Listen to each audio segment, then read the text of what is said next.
it was in May of 2021, and no one had really, because Far Out was doing stuff, and there were some outdoor places.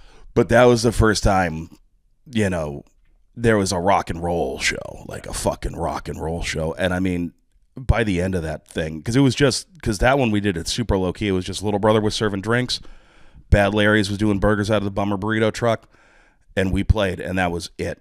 Not only did it just feel good to be playing again, but with how hood rat it was, it just like, it felt like what people used to say Austin was.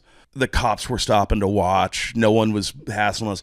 There was this dude who just like rolled his car into the middle of the street, stopped it, like got up on his hood and fucking lit a blunt, and no one honked at him. Cars just moved around. It was just like, it was insanity. Welcome back, America, to another episode of Pints and Professionals. Now, every episode is important to me and special, but it's not every day that you get to sit down and have a chat with a member from one of your favorite bands here in Austin, Texas. Sean St. Germain is a drummer to Rickshaw Billie's Burger Patrol, and boy, do we have a hoot. We talked about his time in Massachusetts, working at Whole Foods, playing Dungeons and Dragons, kind of converted me to being a fan. And, of course, the band that he is involved with. So without further ado, here's Sean. Ladies and gentlemen, boys and girls, I have rock royalty. I have rock royalty in my garage right now. Sean, go ahead and tell them what band you are. How's it going, y'all? My name's Sean. I play in a band called Rickshaw Billie's Burger Patrol from here in sunny, windy Austin, Texas. Now, right off the bat, I love the name. I think that was the first real reason why I got into you guys. What are your top 3 burger joints here in Texas or here in Austin? Ooh. Well, I'll tell you what. I had a P. Terry's burger for the first time in ages last night, and I think P. Terry's definitely stands up. Okay. I think they're solid as hell. Got and it. those Nutella milkshakes they do, bro, that's good. I'm still a slut for Sandy's. I love Sandy's down on Barton Springs. Okay. What else? Got to rep Bubs. Okay. Ron's the best. Ron and JoJo and KP.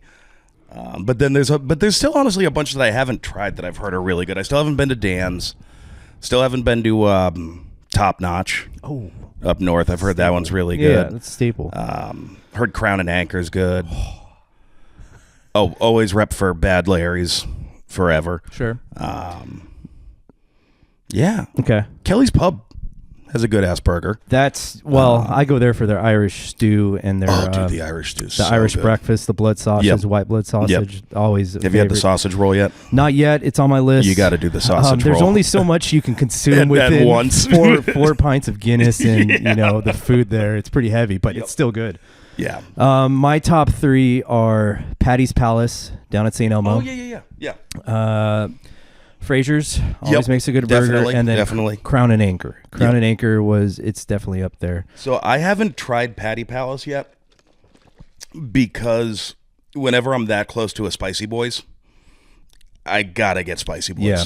Like that chicken is phenomenal. We, as I was telling you earlier, we do our 1 beer nights, and it always ends up. Well, we used to do them constantly at Zilker, and then they always had Spicy Boys there, so it was like. We'll just get Spicy Boys, but anytime I go to St. Elmo, I don't get the Spicy Boys. I have to get a smash burger from Patty's Palace. So, I know you mentioned P. Terry's. Where does In-N-Out fall in that? Man, I don't fuck with In-N-Out. What? Honestly, no. Why? Well, I'll tell you. Well, I will say this. I appreciate the prices. It's very affordable. Yeah. But the big thing is that we were actually talking about this last night because we door dashed P. Terry's to our Dungeons and Dragons session, and so In-N-Out came up, and I've just, and I'll preface this by saying apparently it's different in California. I've never had hot food at In-N-Out. Really? I've never been served Which location? hot food. The Lamar one or the one up on. That's a bummer. Yeah, every time I've gotten it, it's always been like the burger's been warm, the fries are trash, even when they're animal style. It's been cold and just like. Okay, well, one, it's not that different in California. It is for me. I grew up there, so yeah, it's kind of like nostalgic. But you're not going in and out for the fries, bud. You're going there for the burger, and I'm very sad that you didn't get a hot burger right off the press. Good milkshake. They do make a good milkshake. So, as I begin with all of these podcasts, let's throw it back to where you came from. So I heard you're from Massachusetts. Yes. And I have a lot of questions because that are already preloaded because I watched a few videos on you guys, and so I know a little bit about it. I wasn't stalking you, I promise. I was just doing my research. So from Massachusetts, what part? So I'm from a town called Hopkinton. It's in central Massachusetts. In the geography of Massachusetts, it's known as where the Boston Marathon starts. Okay. So we're geographically 26.2 miles from Boston Common. It's a nice little town. We were actually chatting about this in me and the homies got the high school group chat still. Yeah. Where you say the things that you could never say in public, that kind of thing. It's a special place. You talk like it's still 2009. Yep. But no, it was a really nice town to grow up in. It was not like we had a tech company in town. It was called EMC at the time. They've been bought out by Dell now, so now it's a Dell thing. So that brought in, a lot of tech families, but still a lot of, it's Massachusetts, a lot of like blue collar, like labor work. So it was very much, we had a lot of different, socioeconomic groups kind of living in the same town. And, we had a good school system, safe place to grow up, like did a lot of loitering. A lot of loitering in parking lots and trying not to get caught smoking cigarettes and shit. Man. Like, what'd your parents do for work?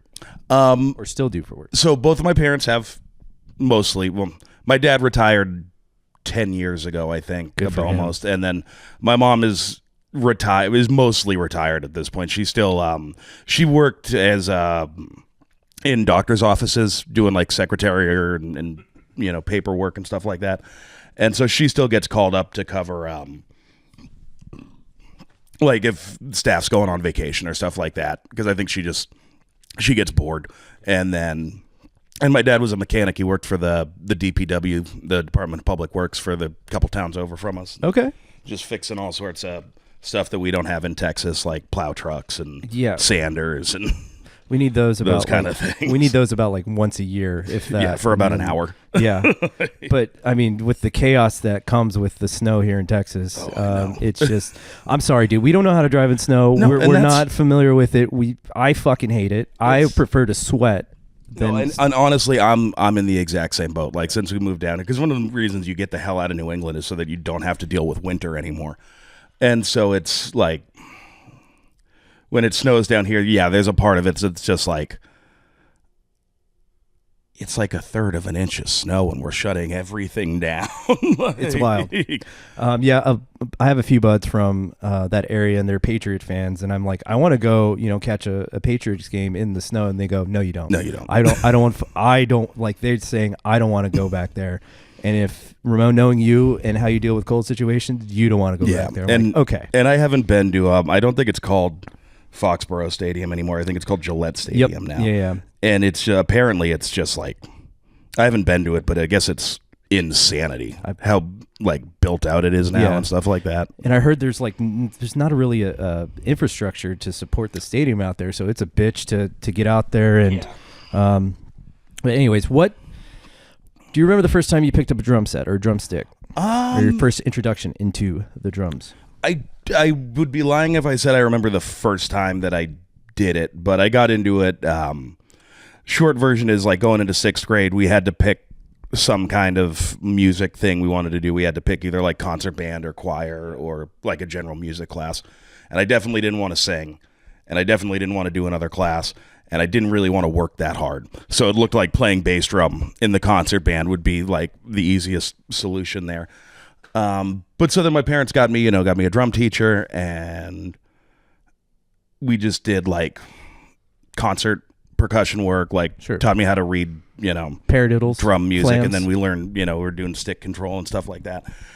And I do remember at some point in that I did get very into the I never had the banging on pots and pans phase, but I would like set up my like school books and like my backpack and just like sit in my room and like, you know, just like fiddle around and stuff.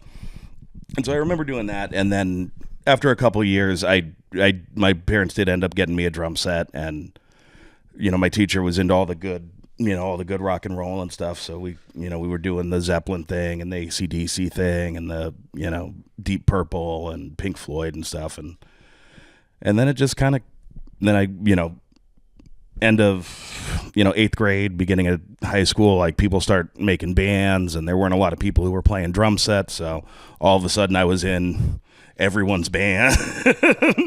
You were a hired gun. Yeah. So did your parents allow you to play in the house, or did you have to go to a studio? Yes. Oh, wow. So, bless their heart. Well, because again, you know, basements are a thing. Oh, that yeah. exist on the East forget Coast. about that. Okay. And so we had the drums down, you know, in the basement, and kind of the general rule was just like not when, you know, my parents came home from work and didn't want to listen to it, but there was always like a good, like I'd get home from school and there'd be, you know, 2 or 3 hours before my parents got home from work, so I could practice and stuff like that. And then during the summers, you know, it was just me and my sister at home all the time, so I could fucking do whatever. Yeah. Until she got annoyed of it and like, Sean, stop. I honestly, with the way that my sister and I were back then, it was just like we stayed mostly unbothered by each other, as long as like whatever I was doing, she could still sit in front of the TV, and whatever she was doing, I could still sit at the computer and play fucking Call of Duty. So like, as long as those boundaries weren't crossed, we were pretty much cool with whatever. It sounds a lot like my two cats. Like, they're chill with each other, but I know there's some hesitancy to get in each other's space, and when they do, it's a fucking brawl. It's fun to watch. I'm sure it's not the same with your sister, but so do you remember the first show you actually played? Yes, that I do. Okay. Yep. Was it a paying gig? No. Oh man. Okay. No, it was fun though. Would have been like right before 9th grade, I think. Okay. And it was, I was in this band with the homies. I don't think we had any original songs yet. I think we were did cover songs.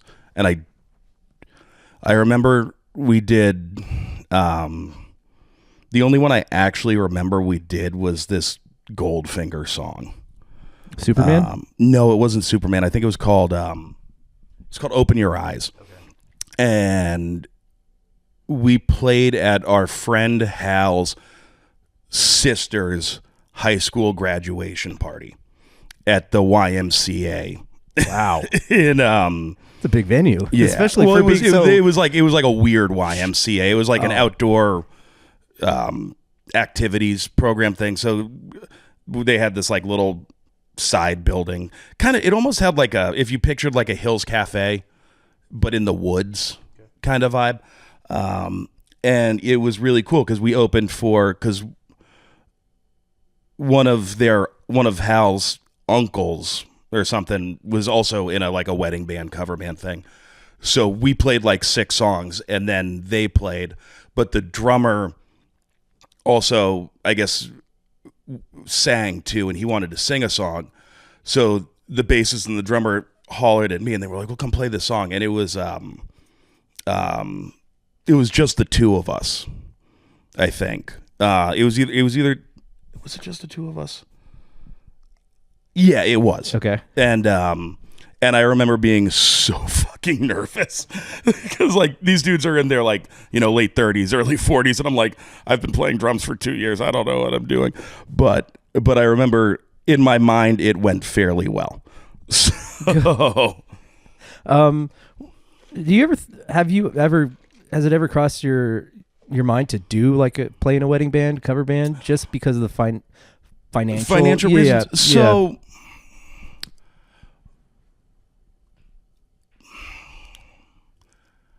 I like doing, I like playing in different bands. Like I do some stuff here and there, not so much these days, but couple years back, I was doing a lot of honky tonk and was doing a lot of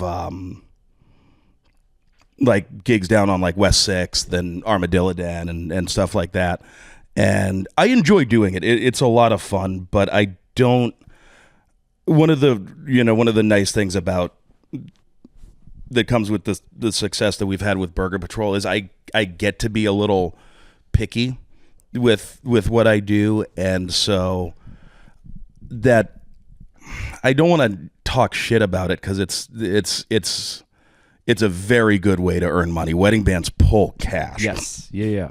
And it's like, because I know you had Chris on the other week, and Chris is just like, what a fucking dude. Like, very nice. And dude. then he's a great player, and I know he's got all that stuff set up, and I know Davel is doing a bunch of corporate band work and stuff, and it's just like, I've been fortunate enough, just in the way that I like to approach music and gigs.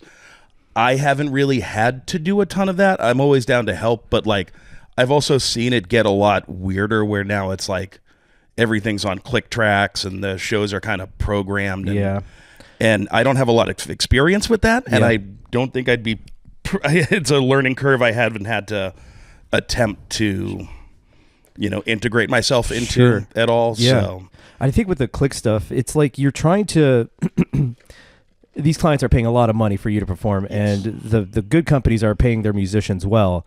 So I think it's a way to protect any outlying conditions that may affect the performance, that may affect giving back the deposit. So, but no, I just always, almost to your point, when I hear musicians playing in like cover bands, I'm like, man, that sucks. They're playing the same song over and over again. But then I was introduced to the idea like they're getting to perform, they're getting the practice in, they're playing to crowds, and they're working on their craft all in the while still getting paid a really good amount. So it's like it.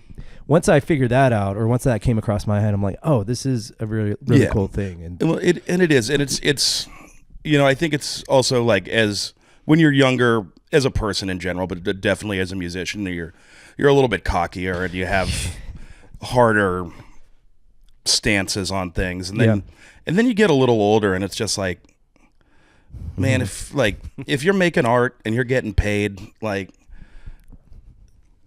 who cares, man? If you're happy, if your bag's secure and you're happy, like, who the fuck would I be to talk down on? It's just like, I know in my college days, I was very particular about the music that I was listening to. We go to parties, I'm like, if they're not playing like Bright Eyes and Interpol, then this party fucking sucks. Now as I got older, I'm like, hey, if the music's providing a good time, then who am I to shit on it? Yeah, so, exactly. It's I'm okay with Taylor Swift now and Chappell Run, all these like. Dude, honestly, I fuck with the Chappell Run thing. you like her? I do. Okay. I'm not. I keep the card hidden, but you're really part of that low key Pink Pony Club. Like, so when things kind of became successful, when did that? Was there a sense of scarcity when you were working as a musician? Like, I don't know when the next job's coming, so therefore I have to take all these jobs. No, not for me at least, because again, I've always ever since we started doing the Burger Patrol thing and we started rehearsing it in 2016 and started gigging it in 2017. Yeah. Back then I had my few people that I used to play with that, I'd have gigs fairly consistently. And then Burger Patrol was doing a lot. Back then we were doing a lot of like on-call work where someone would call us up like day or two before a show, be like, yo, someone dropped. We need a 1 o'clock band, some shit like that. And we just say yes to everything. Wow. Okay. Yeah. That's in the morning. Sure. So like closing the show kind of thing. Okay. And then when I stopped gigging, like stopped taking a lot of the side gigging, it was because we'd gotten so busy with Burger Patrol that I just kind of, I don't want to say it was getting in the way, but like trying to do that much scheduling, it was just kind of not worth it anymore. And especially when we started touring. Yeah. And then then COVID hit, and a couple months into that, I got called on some gigs on West 6th, and like with my buddy Gus Miller called me for a thing, and that's where I met my dude Keith and my dude Alden, and then we started doing Dirty Bandanas, and then we were starting up we were starting up Connor Stevens' band and like all this stuff. And so then I was taking everything back then purely because I couldn't tour and I didn't know when everything was coming back, but I always did everything on the stipulation of like, the world is going to come back and I'm going to be gone. So I'm going to like get in as much as I can, do the networking, meet some people, keep my chops up, have some fun. Drank a lot of Rumplemans down at WTF back then. Like, and then yeah, around like 2021-ish, it just like, we were able to start hitting the road again. So I was just like, I started getting the subs, calling up. Like, I don't think I've ever called, I've ever had to call Chris for anything. I was calling Jeff Sanders for a lot of stuff. He's fucking awesome. He was kind of like my go-to guy. And then like Chris Trafton on some shit and like, and it was good. It was good because one thing I think was definitely, I didn't know I missed it, but like having drummer friends, like, and then we all started doing this, these open jams at WTF and stuff. And so it was like, I've met so many fucking killer players. Yeah. And like, and whiskey WTF is Wisco Tangy Foxtrot on West 6. Yeah. Okay, got it. Yeah, which I think, they just closed it down finally after a while because now they've got the one on the east side, the sports club. Yeah. So, wait, that's closed down now? The West 6 one. Oh shut shit! down. I didn't know that. Okay. Yeah, but right. that was, those were crazy days, man. That was like, we were playing down there, various bands like 5-6 nights a week, and it was. At the time, looking back, it's like, how the fuck did we live? Because we were hitting it fucking hard back then. But you were getting your reps in. But we were all having a blast. Yeah. And so that was a very, and then so many people back then were moving to town, and it's COVID times, and a lot of people were just like, oh, let's get out of here, let's get to Austin, let's figure it out. Yeah. And so for a lot of these cats to come through and do and get started at the open jams we were doing, and now seeing these guys, they've got their bands, like these songwriters have started their bands, or these drummers, these guitarists are in, they're on the grind, they're working. It's like, it was really, really neat to like be a part of like that kind of come up with how we didn't know what the fuck was going to happen, the next day in 2020. We were all scared. Feel free to move that coffee table away from you. I munch on this couch, so like I like to eat like a gremlin over. Oh, that's okay. Yeah. Yeah, 2020 was wild. I'm married to a wound care nurse who's also a big fan of you guys. And so she was the one who kept it down in the household. When shit went off, I'm like, we're going to die. You're going to die. My parents are going to die. And she's like, Ramon, it'll be fine. Just calm down. Wash your hands if you're not already doing that. Yeah. And you'll be fine. So, yeah, her going through that, she's a psychopath in the best way, because she was like, the night of when everything shut down here in Austin, she put on Outbreak. I'm like, what are you doing to me? What the I'm having a meltdown right now, and your idea, Dustin Hoffman. right? You're getting amped up for this shit. So that was an interesting time. Yeah, and I remember first time I saw you guys was outside of Bummer Burrito, I believe. Yeah. Oh man. And I caught the last 10 minutes because I was like, "There's a ruckus going down the street. What's going on?" And caught the last 10 minutes of your set, and then I went home and told my wife, I go, we need to go watch this band the next time they play. And so I was 0 for 1 in showing her bands in Austin that I like. So I'm like, all right, this one's got to land. This one's got to land. We saw you guys at Hotel Vegas, and she was like, they just punched me in the face right now in the best possible way. Let's go see them again. No. Do you mind if I smoke? No, absolutely. Go for it. This is a garage. Those were, and we talk, that was the stuff we used to do at Little Brother with Bad Larry's. I mean, it was a good time. It was keeping Austin weird. Yeah, and like, man, I'll never forget most of those shows I'll never forget. But like, the first one we did was like, it was in May of 2021, and no one had really, because Far Out was doing stuff, and there were some outdoor places, but there was nowhere. Everyone had their distancing rules in place and stuff like that, which is good. It's good. Sure. Not saying anything bad about that. That was good. It was well handled. But that was the first time, there was a rock and roll show, like a fucking rock and roll show. And I mean, by the end of that thing, because that one we did it super low key. It was just Little Brother was serving drinks, Bad Larry's was doing burgers out of the Bummer burrito truck, and we played, and that was it. And by the end of it, we were all just like,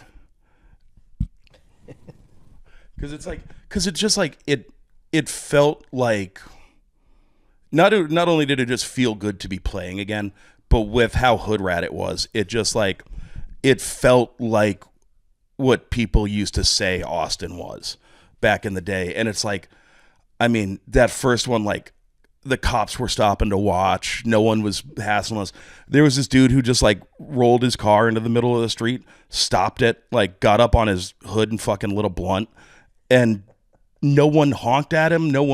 Cars just moved around. It was just like, it was insanity. It was controlled chaos. It was perfect. Like, yeah. And then after that Hotel Vegas show, we became, I was already a fan, but we became bigger fans. And then our favorite show was ACL last year. And boy, was that a hot one. We only got a ticket for that Sunday because we were like, let's go see. There was music there. Yeah. And the only fans that we were a part of, wanted to be a part of, was the Sunday lineup. And so we had a good time. And was that y'all's first experience at ACL as a band? Yes, it was our first time doing ACL. It was the second time we'd done a festival of that kind of proportions, because we'd done the Shaky Knees out in Atlanta the year before, which awesome festival. But those ones are so much fun because it's just like everything runs so smoothly. And so you're just like, it's a lot, but it's all functional. Yeah. And the stage, the staff there, the front of house, the back of house, the stage hands, the stage managers, like everything was great. And then they make sure, like, you know, for all the artist areas, you know, there's water everywhere. But yeah, that show, it was fucking hot. It was really fucking hot. But you still had a big turnout, all things considered. No, we did. And it was, you know, because the homies came out, and like, it was, I was kind of cracking up a bit because, you know, we played the same day as Chappell Roan. So, and that was, I don't know if you stuck around, like her set was good. Her set was really good. We were so far back. It was, I'm getting to that age where, like, I don't want to be a part of a big crowd anymore. I just like, I don't want to be I was way in the back too, but like all her army of pink chicks were all set up there at like 11 in the morning, and it's like she didn't go on until 7. It was insanity. But seeing like there were fucking pink hats out in our crowd that were getting down, I was like, okay, yeah, all right, like. I think that speaks to the variety of good vibes that you put out from your shows, and just from from my short interactions with you. It's like you guys are fun to be around. I'd like to think so. But that's kind of part of it, is, you know, we love heavy music. We've always loved heavy music, but like, you know, why waste time pretending like we're fucking serious people? You know, so much of heavy music is just like dudes with their arms crossed and you know, wearing their blacks and just like and it's just like that's not who we are. I think I've never seen a concert where the females are as aggressive in the pit as the males. Yes, that was shocking to see.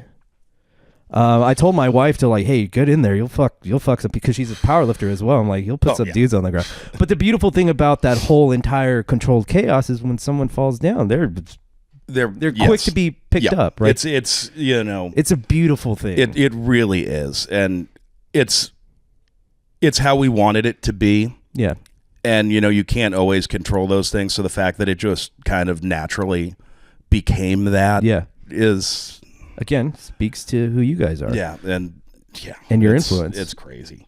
Now, talk to me. How long did you stick around in Massachusetts before you moved to Austin? So I did. So, you know, I grew up the whole time in Hopkinton, and then I went up to New Hampshire for college, and then the end of college, I was doing my last semester, and some homies that I'd played in other bands with had kind of started this other band, and they sort of burned through all the other drummers in Keene and called me up because I was drinking real bad back then, so I would show up, but what state I would show up in, it varied. Reasonably questionable.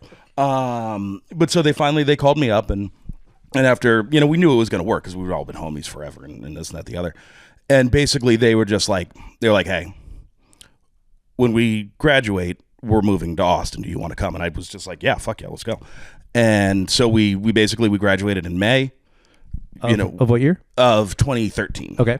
And then we just all worked, 2-3 jobs over the summer. And like, I was still in grocery stores at the time. And then I was doing second shift packing plumbing supplies at this factory. And then in October, we packed the bags and jumped in the van and moved out here. What did you do at the grocery store? I also worked at a grocery store, and I hated, it was called facing for us, where you take all the shit. And you just everything. Yep.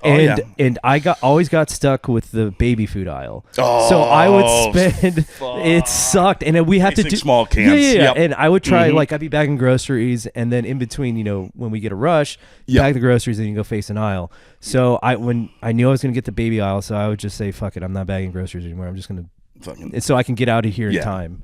Yeah, but what did you do at the grocery stores? By the end of it, I kind of did a bit of everything because mostly I did through high school and most of college. I did front of house, just like cashier work, and then produce. Worked produce a lot, and then the store that I've been working at in college.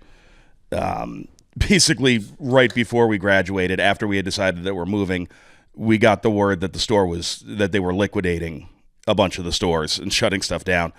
So it got to the point where there wasn't really a lot to do during the days, and I just wanted to be busy.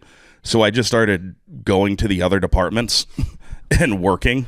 So like I learned how to do the hell. So like I learned how to work the deli slicer, and then I learned how to, do some stuff in the fish department. How old were you at the time? I would have been 22. That kind of work ethic at that age, wanted to do it. That's kind of surprising. Were you? I was bored. You overachiever, you. Yeah. Didn't last. But no, so it ended up, and it kind of ended up working out nicely because, so I learned all that shit, and then, we were liquidating, and then there was another grocery store down the road that was basically opening up like a refugee program for us. There was like anyone who works at Shaw's can come down to Price Chopper and we'll find, something for you to do. And I walked into the interview and they were like, well, what department do you work? And I was like, I have experience in all of them except for bakery. And the woman was like, yeah, we'll find work for you. And so I would do these shifts where, and it was nice because it kept you moving, where I just they just put me on the schedule, and it would be like, start in the deli, and then we'll put you in the food court if we need you. We'll put you in the seafood department if we need you, stuff like that. So that was cool. And then it was good for when I moved down here and I started working at Whole Foods in the prepared foods department, and I already knew how to make pizzas, and I knew how to, run sandwich bars and take care of the hotline and stuff like that. Did they ask you like, hey, do you know how to do all this stuff? And did you have to prove it to them? There was definitely a little bit of proving it. Yeah. But like, not to say proving it in any kind of like, I got something to prove and blah, blah, blah. No. Just like, hey, show me you can do it. Because I feel, I don't know, I just, from a manager standpoint, like, oh, you can do all these things? All right, well then show me, Yeah. It's just, okay. Yeah, there was some of that. And then, I mean, I remember when I went into, the first time I went into Whole Foods to talk to the prep foods manager, it was at the flagship store, the 6th Street one. And I met the guy on one side, and we were walking over to the deli. And he's a fast walker, I'm a fast walker. And so I just kept pace with him, and he just stops and he goes, "Where are you from?" And I'm from I was like, "I'm from Massachusetts." He goes, "So am I." Yeah. Way to keep up. That's a very northeastern thing, I feel I was just like, "Really?" He's just like, "Yeah, that was a good pace. Good start." And I was like, "Oh, cool." And then he was like, "Well, we're doing this job fair thing. You'll get onboarded faster if you do the job fair." So me and one of my roommates went up for the job fair. And we're sitting up there, and the woman's like, she's like, "Which store are you applying for?" And we're like, "Whichever, like whatever." And she goes, "You want to come work in Bee Caves?" And we were like, what's bee caves? So she sat us down with the prep foods manager, and it really was honestly the funniest interview ever, because she sat me and Joey down together, and we basically just fucking stroked each other's dicks. Like, and the one was like, yeah, you both start as soon as your background check's clear, like y'all are in. And so, you know, we went out, and I mean, I did that shit for too long. I was at Whole Foods for way too long, but that was back when Whole Foods was like itself. It wasn't. It had been bought. Okay. We had a lot of freedom to do kind of whatever we wanted food wise, and you know, it wasn't as regulated as it is now, which is, I mean, honestly, a company that big, like Amazon aside, just like when Instacart became a thing and like all that online shopping, you know, Whole Foods used to run, probably still does, where each region kind of has different menus. And so, and then Instacart became a thing, and all of a sudden we'd have all these people coming up and like, oh, where's this, you know, blah, blah, blah, chicken salad. We're like, that's a Pacific Northwest region item. We don't make that down here. I'm like, man. But so, what was it about Austin that you and your buds thought that it'd be cool to live in? I mean, so we'd had a couple of friends from college move down here already, and they were like, y'all, like, this is the spot. Because, you know, we were thinking about a short one and just going to Rhode Island, down to Providence, but like it still has winter. And then, you know, I guess they were thinking about LA for a bit. And then I guess Austin was the other one. And I hadn't even really heard, honestly, a ton about. I knew Austin City Limits, you know, from public access and all that stuff. But, you know, we just started looking into it, and we were like, okay, you know, I think we'll be able to do all right out here. And then the homies corroborated, and, you know, we moved into the metropolis, and none of us had ever been here before. You know, we literally just threw our lives in the van and drove to Texas. And it, I mean, you know, we were ready for like things to be very expensive, because we're like, oh, we're leaving a college town in rural ass New Hampshire. Like, our days of like $2 beers and shit like that, it's gone. And then me and a couple of the homies, like, as soon as we got set up in the apartment, we were like, all right, let's go check out this 6th Street shit. And it was like a Wednesday afternoon or a Wednesday night. Yeah. And we went down to, I think it was Bat Bar, which I don't even know if it's still there anymore. Was this Dirty Six or West? Dirty Six. Okay. West 6. And we walked in and we were like, all right, I'm ready to get fucked. And then it was like $2 Lone Stars, and we were just like, okay, we're going to be fine. Everything's going to be all right. Now, I heard somewhere, I forget what interview, that you met Aaron through Craigslist ad. Is that right? That is the short version. Okay. Well, we got time on this podcast. So yeah. So basically, at that point in time, because that would have been 2018. So I was really just we were doing Burger Patrol, and I was playing percussion in this band called Bourgeois Mystics. And so, back up on me. When did Burger Patrol form? So Leo started writing the stuff in 2016. Okay. And so him and I started rehearsing it in 2016. And then we had another guitar player back then, and technically Aaron's our third bass player. Oh, wow. Okay. But again, since he's been in the band since 2019. Okay. So the longest stretch that we've had a bass player, and hopefully he's not going anywhere because he's very good. He's very, very good. He's a phenomenal musician. Yeah. But yeah, and so basically Bourgeois Mystics was a very large band. We had like 3 or 4 horn players, 2 background singers, like the whole. It's like, I think at its maxed out, I think we had 11 people in the band. And so our roommate, one of the roommates at my place, was leaving because he was just in town for like a summer internship thing, and he was moving back to Oregon. So we needed a roommate, and Bourgeois Mystics had just gotten this new sax player. So we'd done like a rehearsal or two, and then we went out, and this was all at the Metropolis, so we'd go to Buzzmill afterwards for drinks.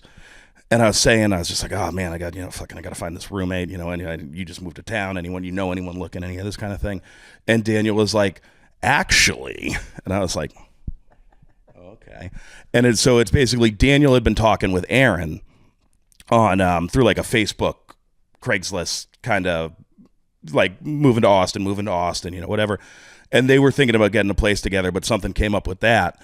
And so Daniel was like, well, can I give you, Aaron's number and all that stuff? So I shot him a text or whatever. And he was like, yeah, I'm looking to move in, soon as possible. And I was like, well, we got a space. Here's the price, blah, blah, blah. He was like, yeah, I'm down with it. And I was like, cool. And this was all at the Met? This is at the Met still, okay. Yeah. So basically we were like, yeah, I was just like, when do you want to show up?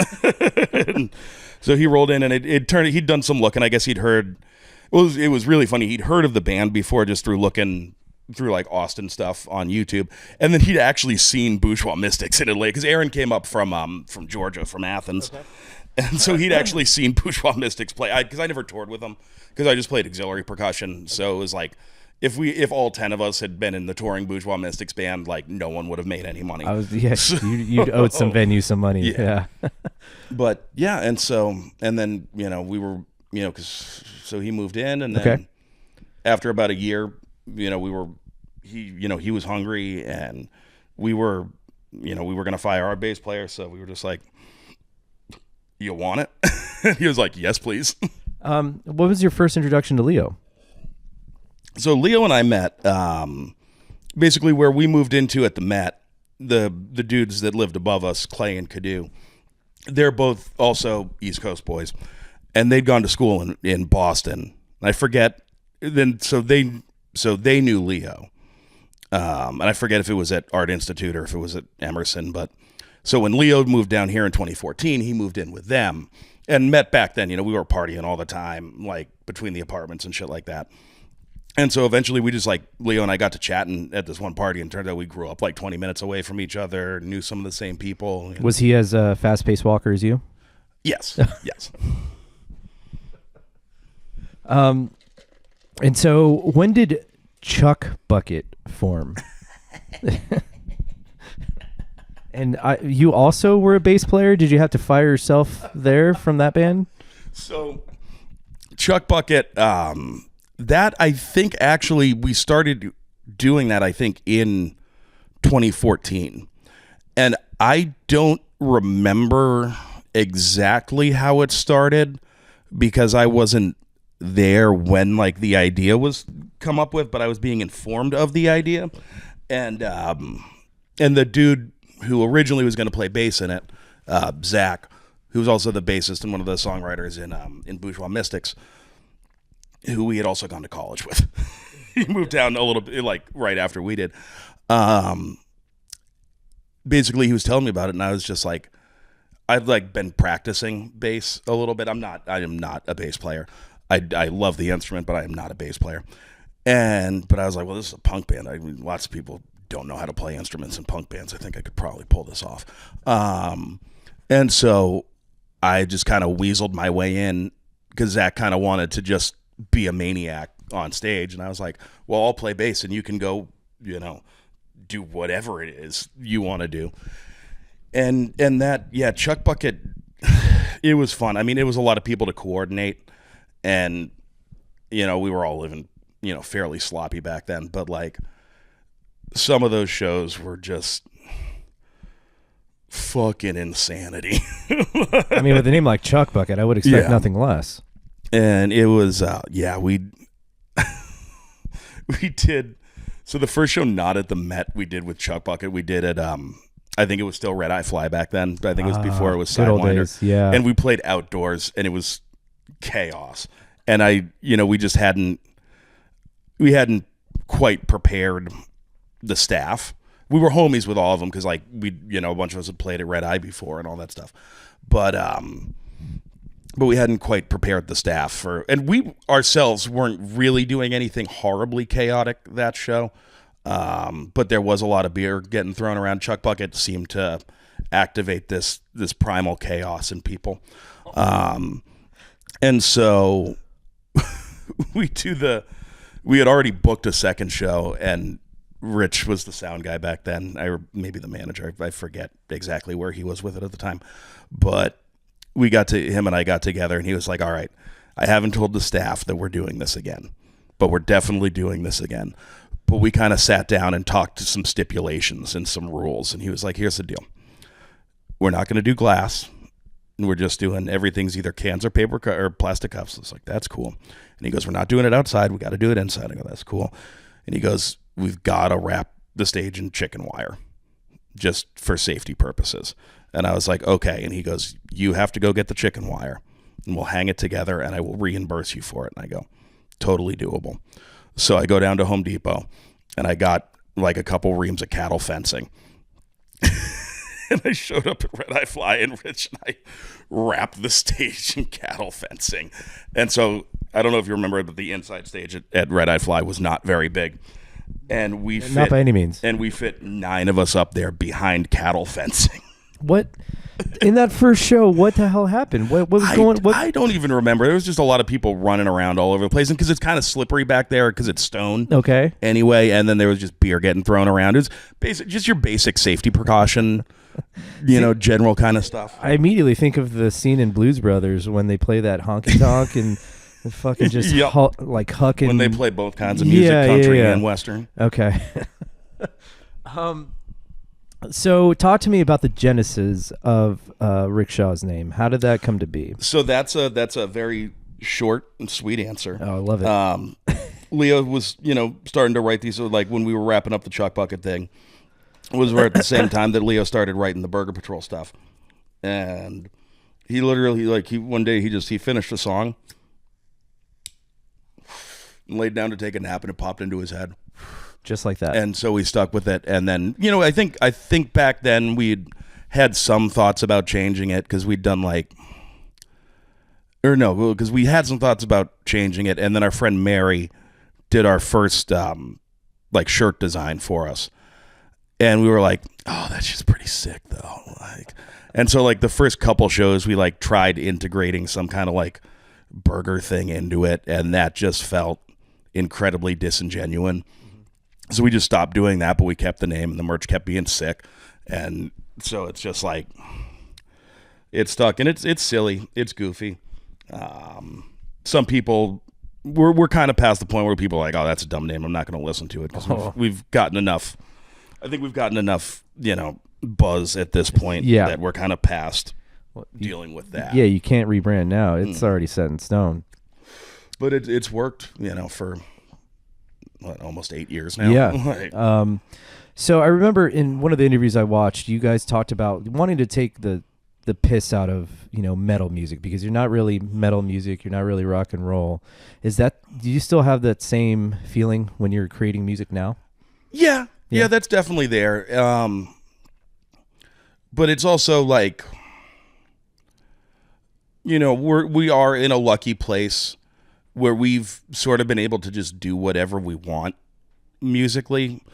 So it's that was definitely very much where we were at back, when we were kicking it up. And now that I think that interview was 4 years ago. Yeah. And that's still definitely one of the core principles of the mission statement. But with Big Dumb Riffs, we were just trying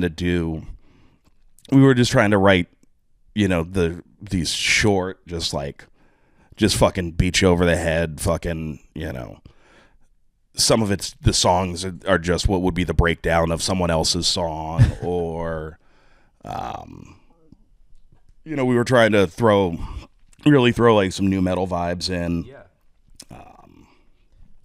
My first feeling or my first thought when I first heard you guys was Black Sabbath with Weezer's Blue Album. Yes. And that it just had that aggressive, warm, fuzzy feeling of this is I don't know how to feel, but I like it. Yeah. No, and that's definitely with Doom Wop, we were definitely aiming in that more melodic thing, because years before we actually sat down and made Doom Wop, our buddy Blake was like, y'all are a Doom Wop band. And we were just like, okay, I like that. And so we were just kind of waiting. We'd had that idea for a while. When did you started to notice that the band was gaining traction and gaining the following? Well, I mean, we always did, for at any point in time, whatever size we were at, we always did well in Austin. And then we'd go out to College Station and we'd party. And so it was like, okay. And then when we first started, you first start touring, you're not playing to a ton of people. But, all the reactions from those rooms were good. So we're like, okay, well, we got a product, that we can swing with. And, back then, like, I was doing, attempts at our own PR. So whenever we do a release, I'd be sending, hella emails out. And we got a lot of, we wouldn't get a ton of write-ups, but the write-ups would be, oh, like, this is kind of fresh. This is kind of neat. Like, this is kind of whatever. And then, but then really, I guess, like, it was in 2021 when we kind of like, we were doing the Bad Larry shows and like we could do club shows again. And it was just, people needed that release. And I guess, we were just the right vibe for that. And but we also did some interviews back then where people would ask us, like, because we put out Burger Babes from Outer Space in 2020. Because we're not on a label or anything, we didn't know any. Back then, everything was completely in house, so we didn't owe anyone any money or any of that bullshit. So like, we were just like, well, why not just put the fucking record out? And it was nothing to us, but people were asking us in interviews, they're like, what kept you going? Why'd y'all go? Everyone else stopped. Why didn't you guys stop? And we were just like, we'd never even contemplated it. Like it wasn't.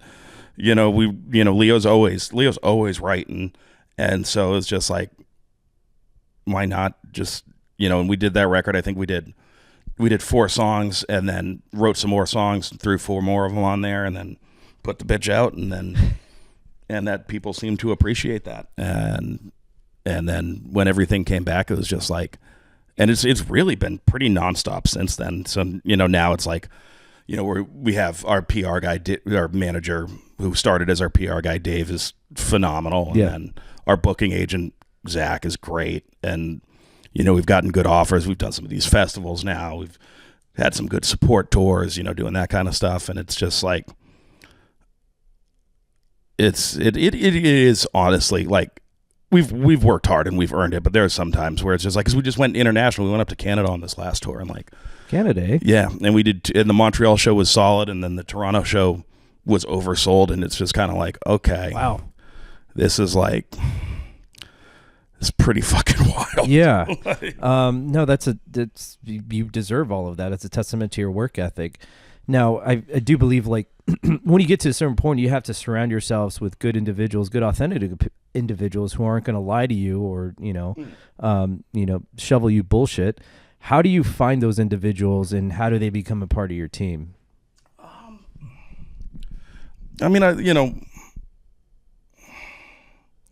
Is it by luck? Is it by just, it's working relationships? It's a bit of both. I will never pretend like there isn't a little bit of luck involved in any successful situation. But I mean, like, because again, it was just Leo and Aaron and I for the longest time, and a manager that didn't work out. But then, Dave, actually Dave and Zach, both of them, like our buddy Rocky from American Sharks, who runs the studio now. That was my favorite band growing up. God great. Damn it. Yeah. What happened? Oh, okay, well, finish this. Yeah. But so Rocky was telling Dave about us, and so Dave hit us up, and that was around the Doom Wop time, like the PR time. And then we were definitely getting on towards needing a booking agent, and so we had done stuff with we'd done stuff with The Sword, and we're really good friends with Kyle and Jimmy and Brian and all them. And so Kyle pulled some favors and got us on these dates back in 22, doing some opening for this band King Buffalo, and they're on High Road, and their agent is Zach. And so we did those dates, and they gave us a good recommendation up to Zach. And so then, but Zach was kind of like, you should probably have a manager if we're going to do this. So we talked to Dave, because Dave wanted to be our manager. And so we talked to Dave, and Dave was down. And then we ran it to Zach, and Zach, like, he vibed it. And I think one of the other things that helped in the end is his girlfriend also really liked us. So we ended up starting to work with him, and that's been great. And but again, we like to keep it small, so like whenever we go out, now we can afford to bring a fourth person on the road with us. So like anyone we bring to do, usually we bring a front of house person, and it's all, people we're homies with, people we know we're going to get along with and shit like that. So, Now, when you go into writing, obviously you have your instruments that you play, but what does each individual member bring to the group in forms of writing, whether it be, hey, I'm the support man, or I'm the hype man, or I'm keeping us in check? What is everyone's role when it comes to recording? So mostly the way the process works is it's like Aaron's always writing stuff, and Leo's very much always writing stuff. And so mostly it'll be, Leo will be sitting at home on his Pro Tools with his guitar, and he'll either, get a riff idea or have a melody in his head or whatever. And then he'll record it and program some drums on it. And then, or like him and Aaron will be up, like kind of workshopping stuff. And then it'll get sent over my way. And then, I'll listen to, the program drums, and then I'll, because I'll get a version with the program drums, and I'll get a version, just the track. And I'll kind of sit down and, figure out, catch where the hook is, where it is in the guitar, where it is in the vocals, and, kind of make that an emphasis in how I decide to do the drum parts. Because we are kind of just a pop band. So we pay attention to, the hook and the melody and all that kind of stuff. But yeah, and then when we go into record, it's usually, I'll do drums first, and then, the Big Dumb Riffs was a lot of fun because we were at the studio for a week, and we had the drums set up the whole time. Okay. And so that was a really neat thing, because then we could do, because I was definitely trying to get into some more, again, not necessarily mixing things up, but like getting a little deeper into some ideas than I maybe would have for what some of the older songs called for. So like one of the big things with Big Dumb Riffs was like literally like, how stupid can we make these riffs? Like, can we just do a one riff song, or can that riff just have two notes in it? And so when that becomes the case, it's like, okay, well, let's step the drums up to create like this motion and stuff like that. So there was I definitely did a good bit of thinking on this one. And so it was really cool to have the drums set up for a period of time, because then I could be like, I could lay down a drum track, and then the, guitar day or bass day, I could be sitting there like, I don't know if I really like this part. And then I'd get I'd have our engineer, who's also a rhythm section guy, I'd be like, yo, everyone's still asleep right now. Like, let me jump on this one and try something different real quick. And then, usually he'd come into my ear and be like, yeah, that's a much better part. Let's get a couple more takes of that. No, for recording for a week, it seems like it can go both ways, conducive to recording or death by, we have this long time frame. Yes. How do you manage that? So I think we all collectively found it very comfortable. I think we didn't know how we were going to find it going into it, but it turned out to be because we were just out in Lockhart, so it's not like we were particularly far from home. But we spent, I think Leo slept there every night. I went home one night so that I could do a merch run to the post office the next morning, kind of thing. But we got drums done in, the first 2 days, and then I don't remember exactly the way we did the rest of it, but we got we did the bass day, and we did the guitar day, and started doing vocal stuff, and it was very smooth, because then we could just like hop in the car, go grab lunch at Old Pal, or whatever. Oh, Old Pal, love that spot. So it was just a very pleasant experience. Lockhart's very popular in the barbecue world. Any particular favorite barbecue joints you frequented over there? Man, there's Old Smitty's. Would you like another one, or are you good with that? I'll do another one. All right. I'm honestly, I'm not the biggest barbecue connoisseur. Yeah, well, it's just because when we moved here, we ate so much, and then and so now, I'm just kind of brisketed out, you know. I do now. I will say this: the sausage, smoked turkey. I'll never not want a pulled pork sandwich. Okay, and then obviously sides. You know, what's your go-to side? My go-to sides would be if I've got turkey or pulled pork, I'm definitely going to want coleslaw in the situation. Big slaw guy. But if we're talking all-time favorites, we're talking, got to have the good mac and cheese casserole. Sure. I love the green bean casserole. And then if it's done properly, collard greens. Okay. With the ham and the bacon. I feel you on that, but where I want to argue about is why would they put fucking chopped up lettuce and just douse it in mayo, whatever the hell? Why is I don't? What is it about the coleslaw that you like? I like.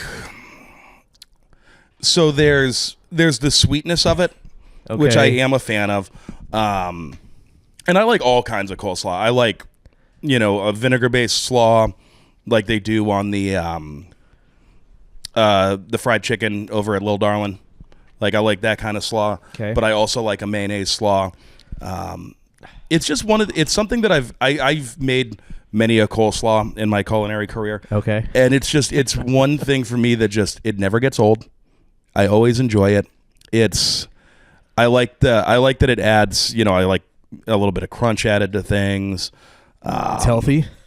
It's debatable. It's got lettuce in it. But a lot of my favorite sandwiches involve coleslaw. I love and I know this is not how to properly pour a beer. I just don't know what to do with this microphone. Careful, brother. I got roasted on pouring a beer like that. Yeah. Made fun of. That's right. We are on camera, aren't we?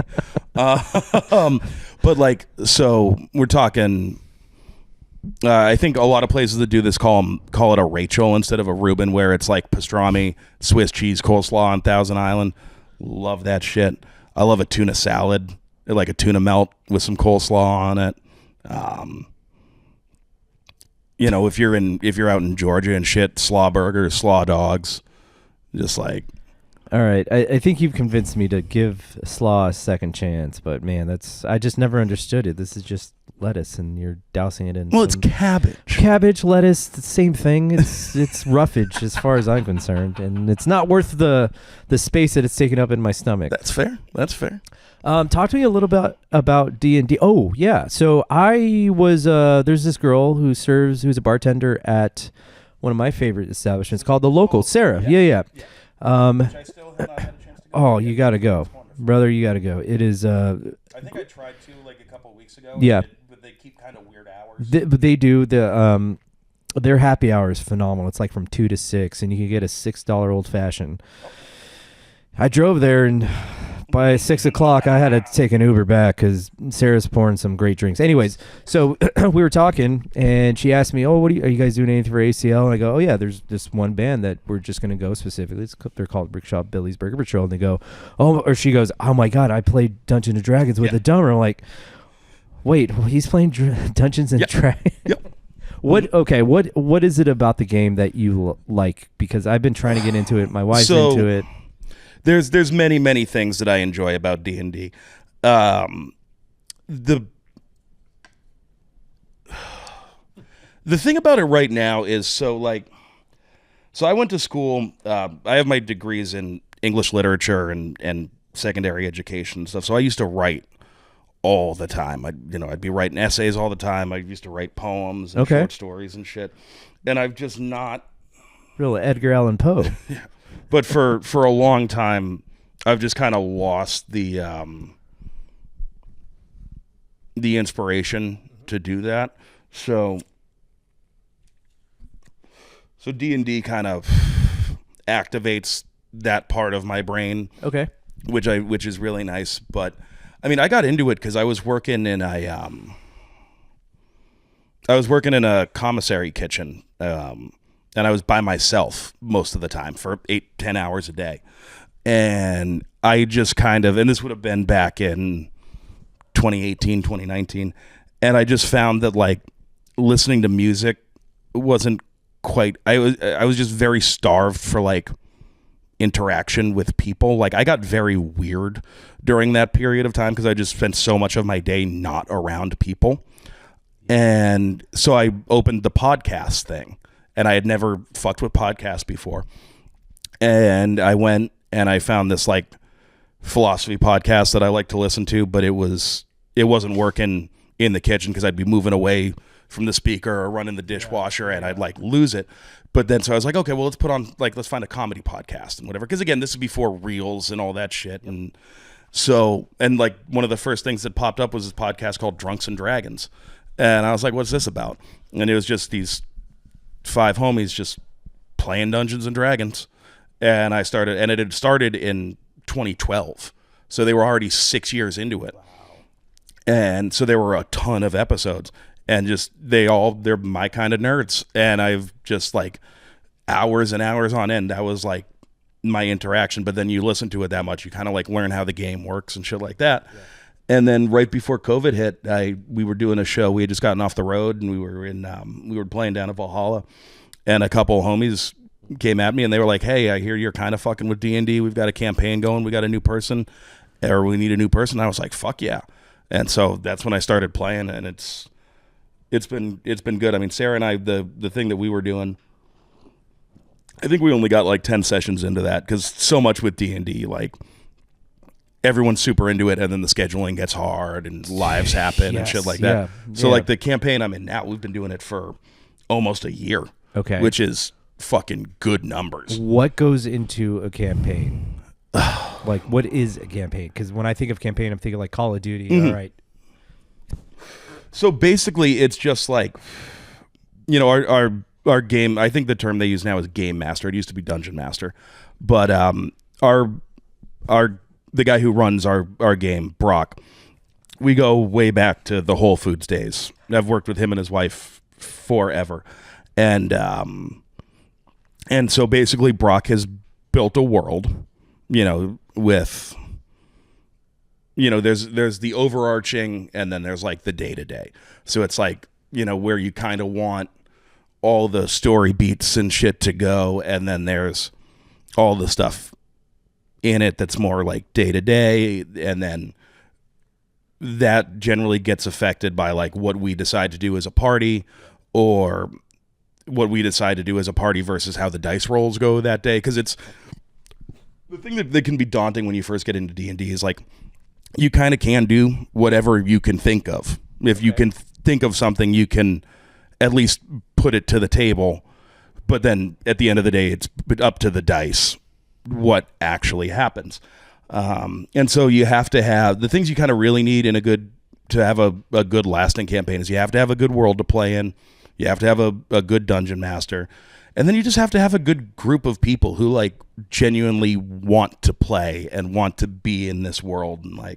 And you know, we've got that locked down right now. So and then it's like, you know, you get together once a week, once every other week kind of. Yeah. And, you know, I've built a character that, because I always have to build an out for my characters for when we're on the road. So I've built a rather solid out for my guy to just disappear for stretches of time. He's like a ranger in Lord of the Rings, just venturing off. He actually is very much a ranger. I am playing a ranger. It is amusing, and he's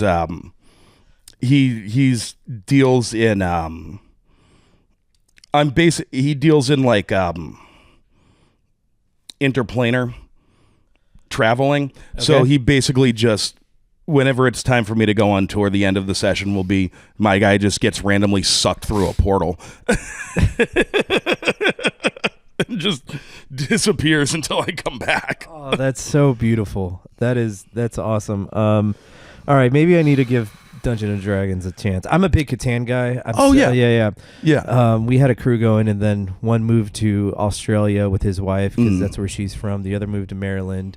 The other moved to London. So they all left, and now I'm like, all right, I got maybe two people left, but they have kids, so it's tough to get together again. And one of the nice things, you know, with D&D, the way it works is like you can do it over the internet.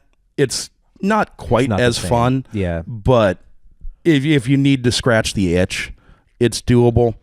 But yeah, it's hefty to get into, but it's just once you open yourself up to like,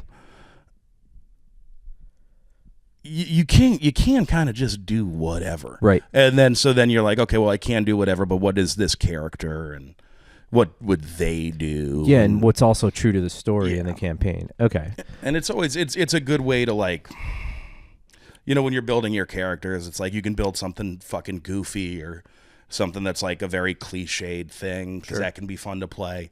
But you can also build a character that's like,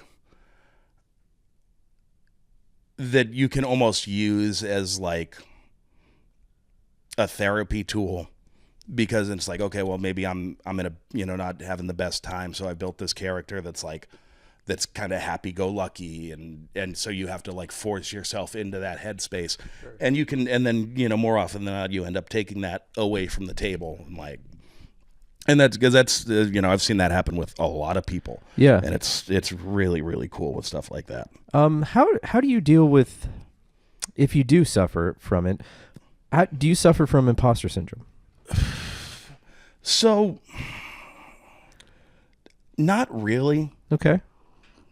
Why? I suffer from many other mental health issues. as we all do, brother. As we all do. Imposter syndrome, it's never hit me that hard, because like, musically, like with the band, we've worked hard and we've earned it. So I don't get it. I sometimes with the instrument, between me and the instrument, I'll get it sometimes, but as I've gotten older and like, it just kind of, it always sucks when you get on Instagram and there's some fucking like 12-year-old who's like, but then it's just like, does that really affect my day? Like, am I going to let this fucking affect my day at all? Like, no, I'm not. And then, in town, there's so many great drummers, but everyone's awesome. So it's just like, everyone's welcome. So there's no imposter. There's no, I don't belong here, blah, blah, blah, that fucking, all that stuff. It just. Yeah, I'm constantly dealing with it it's getting bad to where, like last night, I was in the shower. I'm like, oh my God, I have a pretty big podcast tomorrow. In my opinion, I have a pretty big podcast tomorrow. Who the fuck do I think I am to, interview this guy? What am I doing with my life? God, you feel like an idiot.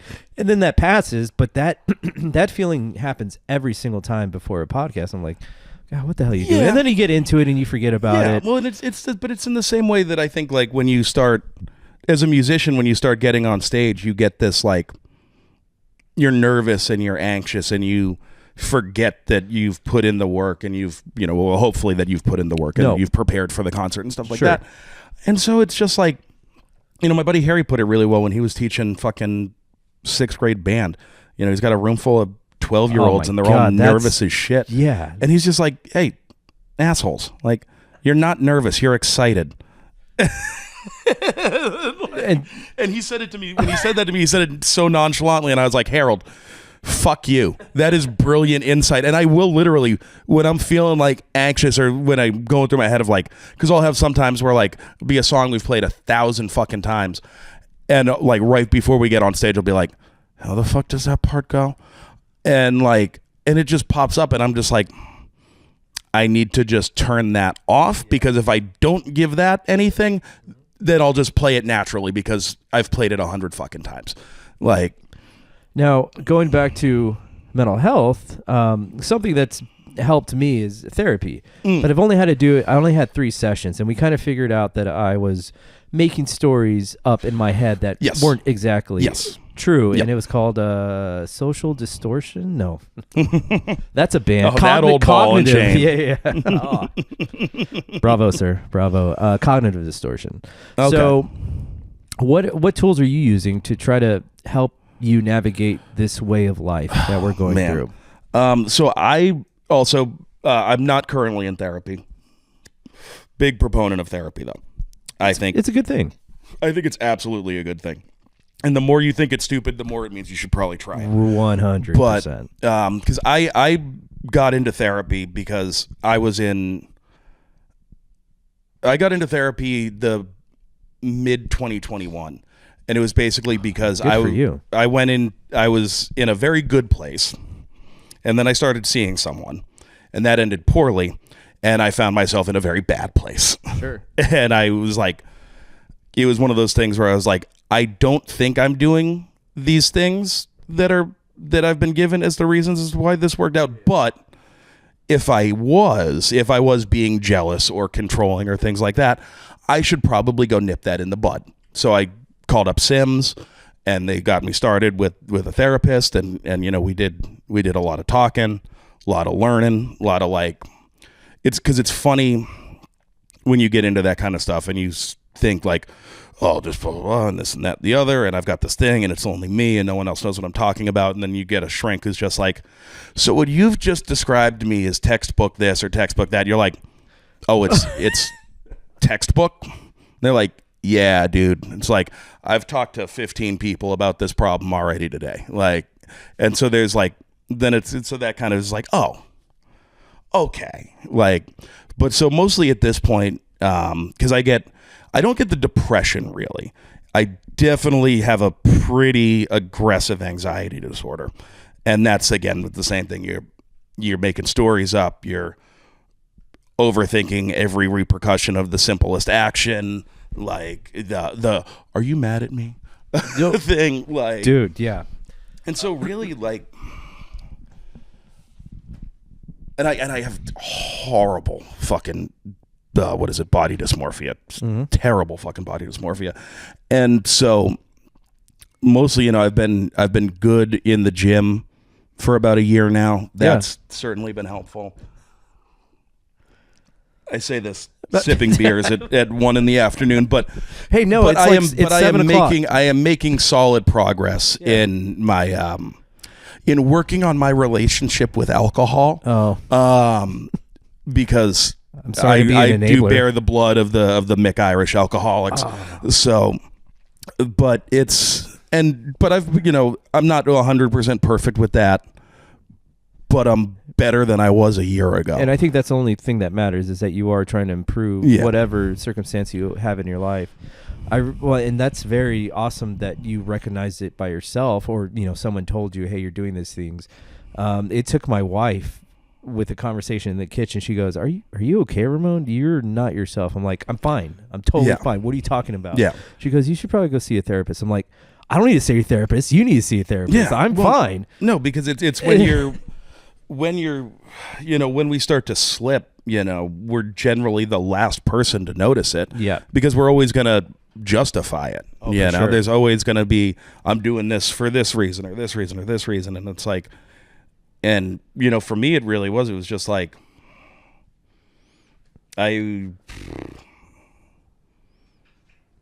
I started on this path of trying to get my fucking shit together like a year ago, it's just like, we had done some photo shoots, and I was just like, ugh.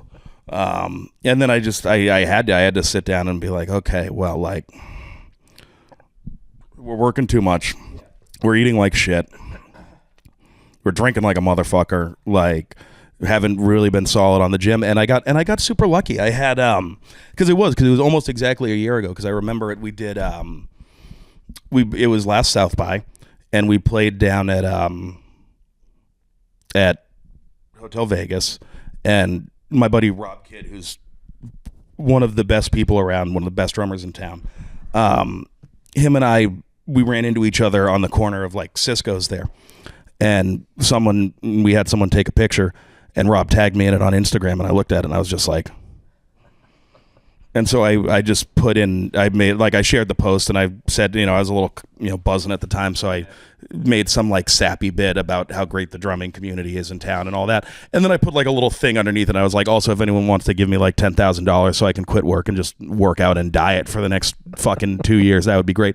And then my buddy Peppy hit me up, and he was like, hey, I can get you in at Squatch, the gym that Jason and Kiki from Buzzmill run. Okay. And I was like, and because we were just about to leave for tour, and I was like, cool, that sounds great. Like, let's hit it when I get back from the road. Sure. And then, so we got back, and Pippi and I did a train and a sauna and an ice bath and all that fucking shit. And then he was like, well, they do these free classes, and I was like, oh, well, I could show up to a class. And then, so we started going to the classes with like, it was like Courtney and Mallory and everyone. And it was just like, and all of a sudden I'm like doing workouts that I'd never done before because I'd never had anyone train me on it. So all of a sudden I'm doing kettlebell stuff and dumbbell stuff and shit that I never knew how to do. And I'm working out, I'm hella out of shape. I'm 33 years old. And all of a sudden I'm working out harder than I've ever worked out in my life. And I'm just like, oh, I'm not too old. Like, okay. You're never too cool. old. Yep. And it's been great. And, last tour I was kind of shitty about it, but like, I've got the Planet Fitness, I got the black card, so I can go wherever. And most of the gyms have kettlebells right now, which I love training on the road. It's just so it's good easy for being in the van for 7 hours a day, but you've already rocked some bells. For sure. For as much shit as you carry around as a drummer, a 135-pound kettlebell is nothing. It's a drop in the bucket. One thing that CrossFit was a big, the community aspect of like working out, it's very helpful for someone who doesn't work out. Yeah. And I was doing CrossFit for a long time, and it was great, and I loved it, but it's just so expensive. So now as a business owner, I'm like, I'm trying to cut costs. I can't do CrossFit anymore. Yeah. But one thing that I noticed is like I'm sitting down 6 hours a day editing video, editing photos. So I need to change that. And the biggest beneficial thing to my like overall well-being is just the walking treadmill. Like I put that up. Oh yeah. It's so easy. I put it on 1.5 speed. I'm getting, easily 15,000 steps a day. It's just like, love going on walks, but I'm so stressed about all the work that I have to do. Like it takes me. It's hard. Your walk can't be relaxing because every step you take further away from your desk, you're getting. Yeah. Yep. I had to like very much. And again, it's realizing that those things are common. Yeah. And that's a thing a lot of people struggle. I barely walked at all last summer just because it was so fucking hot. It is hot. But I like that weather, so you got to find your way around it. But and it's just like I don't know. Whenever I think the overarching thing is just like whenever we're feeling a certain negative way or whatever, it's just your body. Everyone's body wants to be in motion. Oh, for sure. We're meant to be in motion. Yeah, and so like. It's not to do the hashtags, but like once you find once you do it for a couple of weeks and then it's all of a sudden it's kind of a habit now and you want it, and then you do it for a little while longer and you keep that consistency, and then I still feel like an asshole when I like if I miss 2 or 3 days. Same. It's just like, and I wish I didn't. And well, do you have a gym in your house? No, I have a workout mace. I have one of those things. That's fine. But there's nothing that makes you feel more like a piece of shit when you have a gym literally right next, and you're just sitting here munching wings, and you're just watching TV, and you're looking over. I don't want to fucking do that. Yeah. Going back to the social media aspect of things and mental health, how like I see it as I'm trying to utilize it as a tool. The stuff that I'm trying to put out is something that I want to consume, something that's beneficial to the community, to the music community, whatever. Mm-hmm. So how do you see social media as it stands now? Does it hurt? And especially from an artist's perspective. I think it can definitely be very helpful. I don't think so. In terms of like making music, and it all depends on what you want out of your career in music, obviously. Right.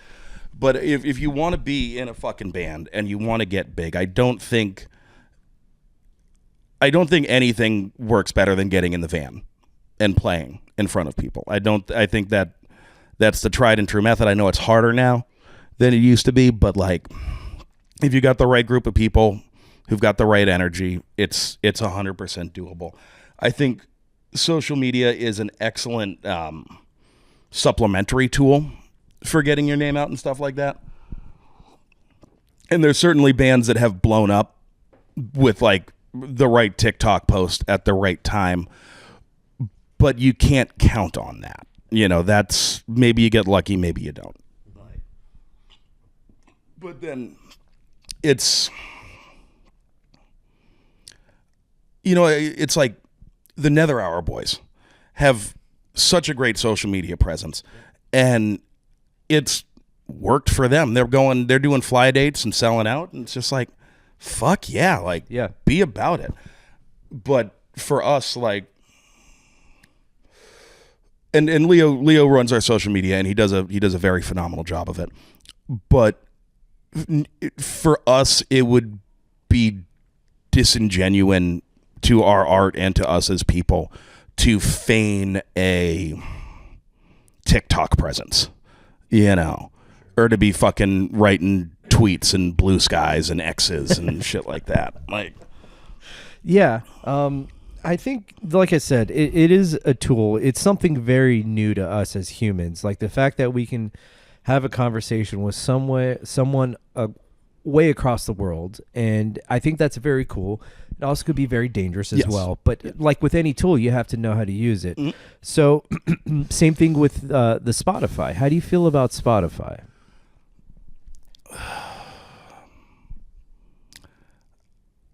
I have Spotify. I pay for Spotify Premium.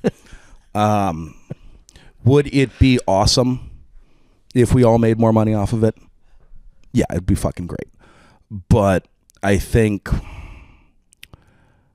I will speak for myself personally on Please. this.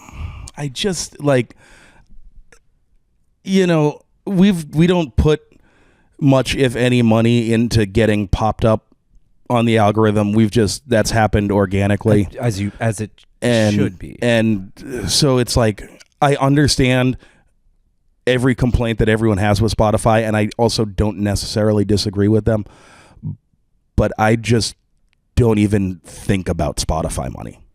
It would be nice if I could, but it doesn't faze me because we're doing merch sales, we're doing touring, we're doing, this, that, the other, and it's a very easy place for everyone to get our music. As fans, we appreciate it because we get to listen to your music whenever we want. Yeah. Whenever we feel my wife will listen to, what's this? Gravedigger on our way to the gym just to get pumped up. And so I think in combination with the use of Spotify and seeing how awesome your audience is for the energy and the acceptingness of anybody who wants to get in the pit, please come join. We'll take care of you, but you might catch an elbow or two. But hey, we'll put ice on it afterwards.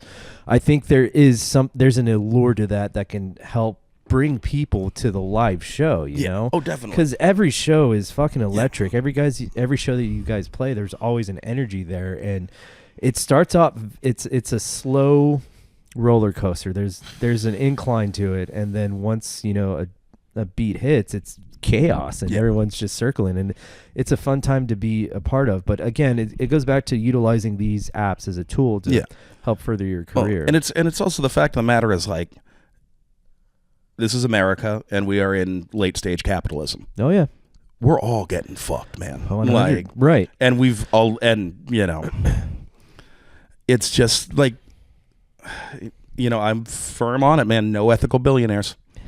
Like, not even Taylor Swift. Not even it's just careful. I don't have any Swifties out there that are listening, but if you get them riled up, I know they'll come for me. I know. On that note, you guys have toured around. Yes. You guys all across North America, right? Mm-hmm.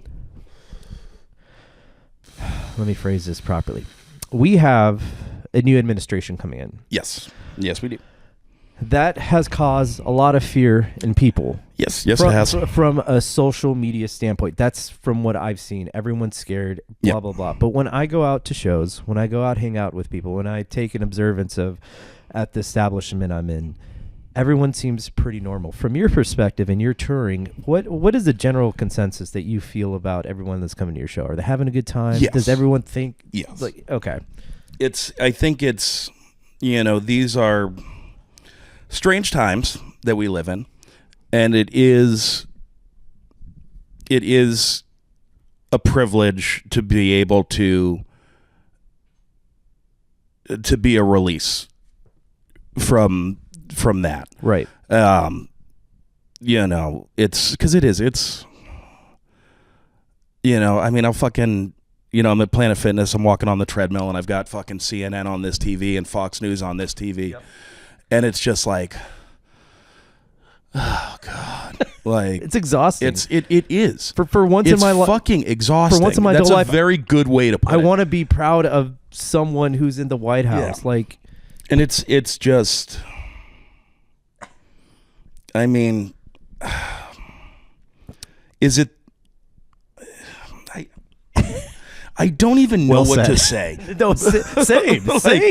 It's just, I mean, 20 years ago was the fucking douche in a turd sandwich episode of South Park. And it still resonates today, and it right? has not resonated louder, I don't think, than it has this last year. And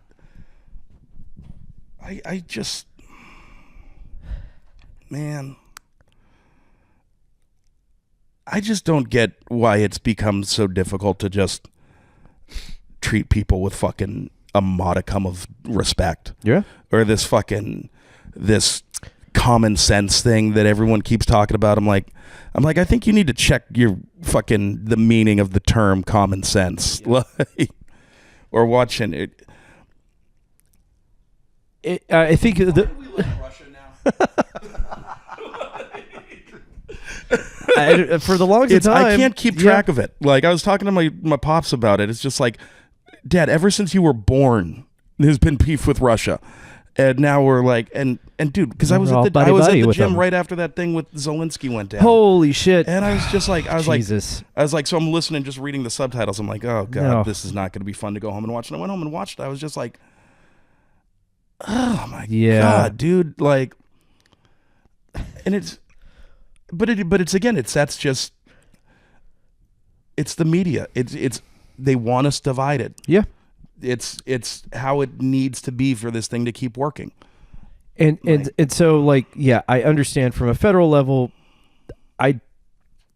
I'm going to say this: there's not much we can do. You can vote however you want to vote, but from a city perspective, those are the leaders that you want to reach out to. Yes. Those are the people who you want to get in touch with. Yeah. Find out what they're running for. Find out their morals and all that stuff. And it's very easy to do. Our district rep, Ryan Alter, he has a meeting every 2 Fridays, or at least he used to back in last year.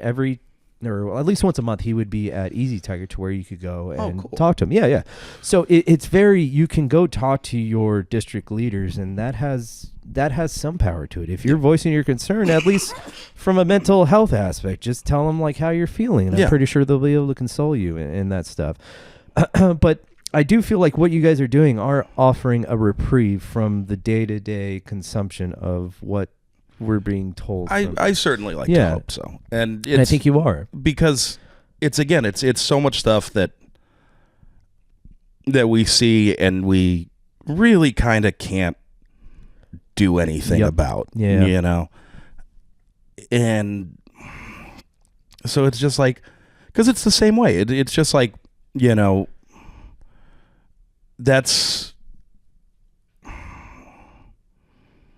Because it works both ways. It's like every time we get on stage, my day's a little bit better. Sure. So like, when you send that energy back and forth, it's just like, we're still going to turn the news on tomorrow, and it's still going to be a shit show, or we're still going to open up Instagram, and it's going to be like, he did what?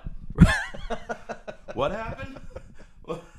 Because I think fucking, like, last time he was president, I think John Mulaney really summed it up the best when he's like, he does this joke about comparing the whole situation to like a horse being loose in a hospital. And it's just like, the horse did what? It's in the what? Yeah. But and it's have you seen any economic strain from a touring standpoint? We've always been fortunate to do at least solidly financially on the road. Sure. But that plays into the fact that it's just 3 of us. Yep. And we keep very minimal gear. We don't need to haul a trailer around. We are, fortunate enough now to be able to bring a 4th person on the road with us, which is always really nice. But our agent gets us good deals. We have our ass covered. We sell a lot of merch. But I know I also accept that it is more difficult for other bands. Sure.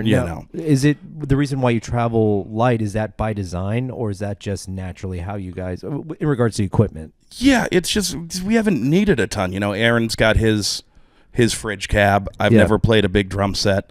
Leo's got his cabinet. I mean, our the merch takes up at this point more space than anything else does. But also, like, when we started touring, we toured in my fucking minivan. And so we used to jam everything in there, and the 3 of us. And so now we've upgraded to renting our buddies 15 passengers. Nice. And so it's, even that in itself is an upgrade in comfort. Sure. So have you guys ever reached out to like a car dealership for like a van, just to be like, hey, we'll just pay for the gas, you give us the van for free, and we'll promote your dealership or anything like that? No, actually, no, we haven't thought about that, because we toured forever in the minivan, and then we borrowed our buddy's Andy's van a couple of times. We borrowed our buddy's van a couple of times, and then now we've got our dude Skylar, who we've been renting from for 5 or 6 tours now, I think. Okay, got it. All right. And that's just, it's always just worked out smoothly. Okay, good. So. One of the comedians that I've been introduced to, he's going on tour, and I'm like, you have a pretty big following. Why don't you reach out to some of these car dealerships, see if they have a van for you, and that way you can promote their, and you don't have to pay for, whatever van you're about to pay for. So that was just an idea. From a merch standpoint, why not? Do you have an online store? You do, right? Yes. Yeah. Why not carry everything on the online store and be like, I don't know, maybe there's something different to mitigate the inventory that you have to carry on the tour? Or is I'm just getting into the weeds of the economic. Most of what we have on we generally keep the store pretty up to date with just like what we have is in the store, as well as being sold in person. Okay. And again, we do our merch stuff all ourselves. It's us packing it and mailing it and all that. So we keep pretty good eyes on it. It can get a little weird sometimes, but all right, we are well over an hour, and there's only one more question I have left. Yeah, time flies when you're on the Pints of Professional podcast. So, Gravedigger is by far my favorite song of your guys. How did that song evolve or come into existence, and when did you notice the act of grave digging being happening in the audience? Well, so Gravedigger, because that's on Grease Beast. Yes. When Grease Beast came out in 2019. So we wrote, I think Leo would have written it in 2018, because I remember rehearsing it in the apartment at the Met. So I think that still would have been 2018. And I just, I don't remember a ton about the writing of that song. I remember that I wanted to do a slightly off-kilter but not really weird beat for the verses and stuff. And then I remember really wanting to do that just like straight up like thrash metal bell thing at the end. I don't know. I just like, I think it came together very organically, and I don't think there's been a show since the first time we played it. I don't think we've ever not played it at a show. Gotta say, it's a fan favorite. Yeah, it's fucking. but the thing, the grave digging thing. I know. God, when was the first time I would have? I'm still wait. My buddy has a kid, and I think he's a 4-year-old now. So we're still waiting on the day you guys play a show, and we're gonna take him, and we're gonna privately grave dig him at the back. We're not gonna throw him to the There. I do remember when we did. I think it was when we did last year at St. Elmo when we did the release for Big Dumb Riffs. Was a fucking party. That was a party. Jesus. There was a child who got very gently grave dug. There was the owner of the cider company. I forget his name. He was pouring shots of cider off the top of the roof. Oh, John. Yes, yeah. John was fucking yeah. Oh, he's a psychopath. I love that man. I mean, I tried to consume as much as I could, but it pretty much got all over my shirt. My other buddy Jeff, he did very well in consuming the portions of cider. That was good. That was a hell of a show. There's definitely been it's definitely been a thing for at least like 2 years now.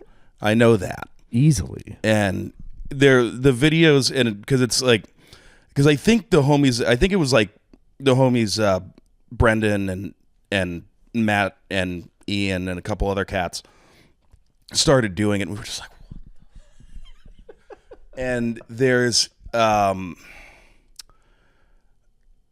remember they did it at Shaky Knees. That was pretty wild. Okay. And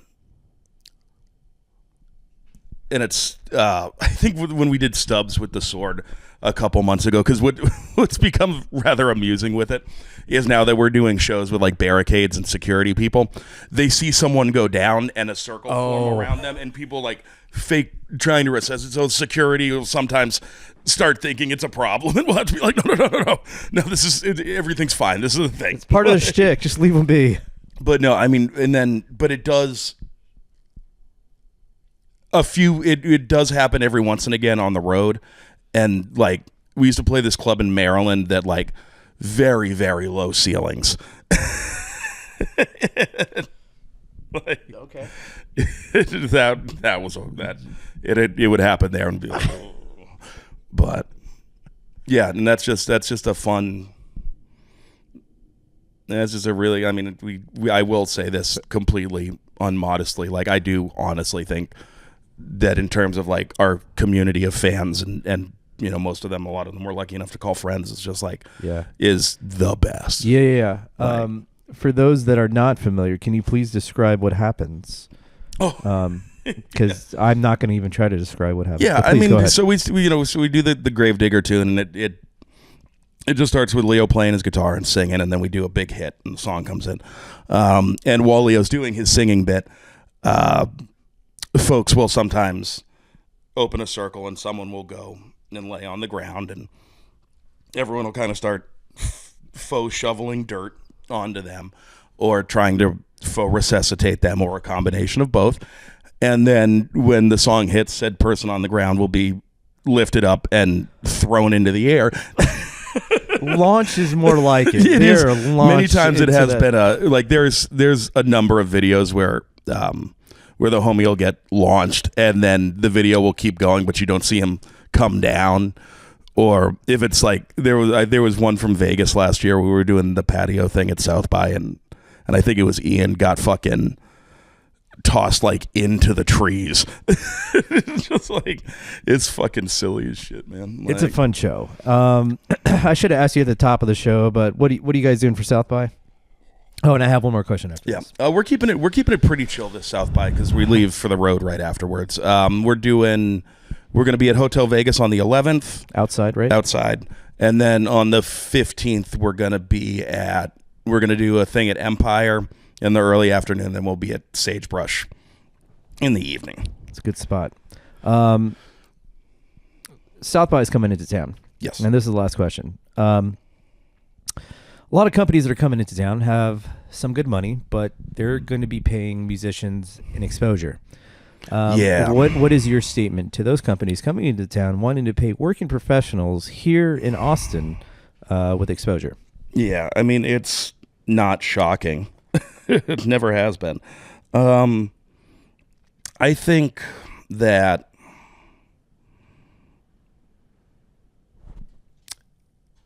especially in regards to situations like this, musicians are an undervalued commodity. And it's just, there's people that'll say yes, and as long as there's people that'll say yes, it won't necessarily change. Do I like it? Do I agree with it? No. But I mean, again, I'm speaking from a position where I've done 10 South bys, and so it's just like, the first one or two, you take those pay cut gigs, that exposure shit, just because why not? Honestly, you're new in town, the whole thing. And now we're a lot pickier with it because we can be. Yeah. But then I got to look into this, because I had one homie was telling me last night that this might be the last year that they do like official music at South by, which would be kind of fucking awesome, because then everything becomes unofficial. and the unofficial stuff is always the stuff that takes good care of you. Oh, hell yeah. But it's just fucking corporate shit, man. Like, I will say, I think the unofficial shows that I've been to, I've never had to wait in an exorbitant long line. No. It's usually the shows with the badges that I'm seeing, like, there's a line out the ass and around the block. Well, I'm like, why the fuck would you do that? And again, too, the way they have it set up is like, I forget what the exact amount per official show is getting paid now, but like, because what a lot of the artists do is they'll take, because you get the offer, right? So it's either you can get paid the money for the shows, or you get the platinum artist badge wristband. The badge, yeah. Which is technically like what? $500,000 to get, some shit like that. It's not cheap. So whenever I go down to get our credential, because I mostly just go down like to get the parking pass for the one official show that we might do every here and again. And when they're like, cool, here's your pass, and then we'll get your wristbands, and I'm like, no, we're doing the money. And they're like, you're doing the money? And it's like, yeah, dog, we live here. You capitalistic scum. We don't need these wristbands. Give me my $250. Nice. But that's also, I mean, but that's again speaking as like an artist who lives in this town, Sure. Whereas, but I don't know. I mean, have there been bands that have really like broke at South by since the last fucking 6 years? I can't think of any. I can't think of any. I do remember the Black Keys playing a free show at Mohawk, and that was awesome. Yep. But it wasn't a South by sponsored event. Yeah. It was just a free show. And that was kind of before, they became who they are now. So it was very, very cool. But again, to your point, I can't think of anyone that specifically. Yeah. I'm sure there's some. There's probably, yeah. Not to talk like I'm the most fucking informed on these things. But it's just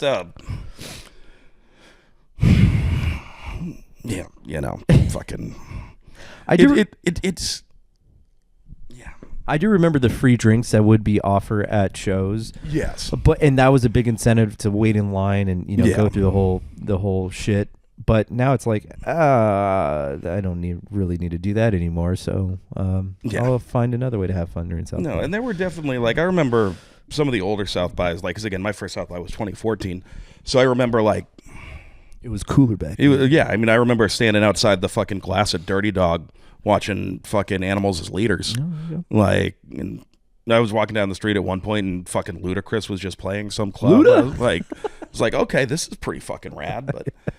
But yeah, I mean, I will say this though, because I never really ever do any like South by stuff.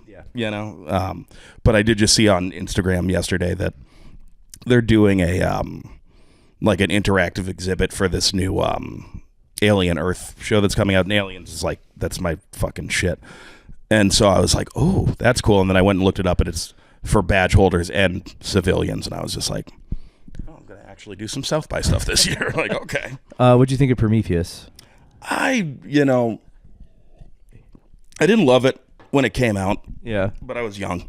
I went back and watched it recently enough, and I think it's fine. Okay. It's weird, but it's a fine movie. And I didn't mind Covenant all that much. I just didn't I didn't like the obsession with the robot. What is it, David or whatever. It was very. But I thought Romulus was fucking amazing. I was so happy. They did a wonderful job with that. And this show, like, I haven't even watched the trailers for the show.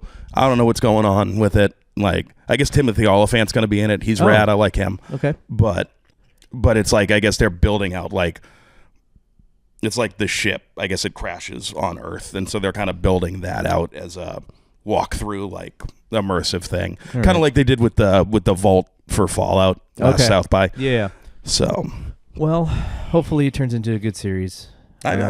Hopefully. I don't want to invest a full season's worth of watching episodes and then be let down. It's by definitely season one 2. that I'm gonna wait until it all comes out. The episodes are out. Good. That's a smart move. Yeah, because we've been burned on that so many times.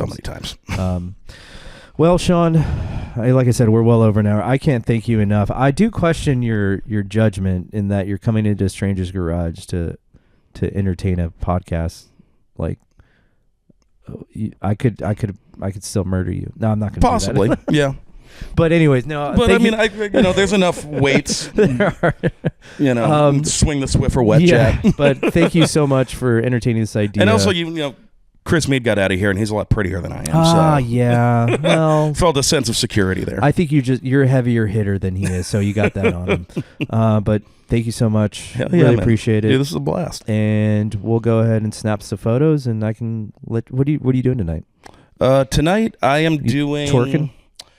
Yeah, well, so I'm playing down with my buddy Keith Sanders. From Brother Thunder. Right. We're doing the Dirty Bandanas thing down at Chalmers over there on. They're doing live music now. Well, so apparently today's Fat Tuesday. Okay. And they're trying to get music going. So I think we're booked for 3 hours. I think it's more to just test the sound system. Okay. Which is kind of the same thing we did when they opened Armadillo Den. Dude. That's right down the road from me as well. Chalmers is a good spot. It's a chill spot. And Armadillo Den is a good spot. Do they take care of the musicians? Yes. Okay, good. Yeah. So since it is owned by the same owner. So hopefully that's the same. And I think he's good. And I think is that the same people that do the dainty one, dainty dildo. The dainty dildo, as I call it. One of my buddies he likes to go there all the time, and I'm like, oh, dude, it's so far away from me. Why don't you come down to Armadillo Den? He's like, no, let's go to dainty. Yeah, I'm like, all right, I'll go to the dainty dildo. But yeah, okay. So I was supposed to do a shoot with Jack with a C in this abandoned neighborhood in the neighborhood. I love Jack. Yeah, he's awesome. Yeah. We'll see if that'll happen, because if this wind picks up, it's not going to be doable. Yeah, it's fucking crazy out there today. Yeah. Apparently there's like a wind advisory, and we're supposed to have devastation like the Palisades in California. But I don't think that's the case. No, I don't think we're going to have the fire. We'll be fine. All right. Enough of the jibber jabber. Thank you so much, Sean. Hell yeah, I appreciate man. it. It was fun. Yeah. Thanks again. Hell yeah. Cheers. All right, America. That was Sean St. Germain. Again, I can't thank him more than enough for coming on this show, Pints and Professionals, where we interview interesting people in interesting industries. If you're not already a fan of Rickshaw, Billie's Burger Patrol, please go look them up, go follow them, go listen to them, and more importantly, go check them out if they are coming to a venue near you. They're a very energetic, fun band. And not only that, but their fans will take care of you if you decide to go moshing in the pits. They'll look after you. And that's the cool thing about this band. So thank you so much for watching. Thank you so much for listening. I hope you're doing well. God bless.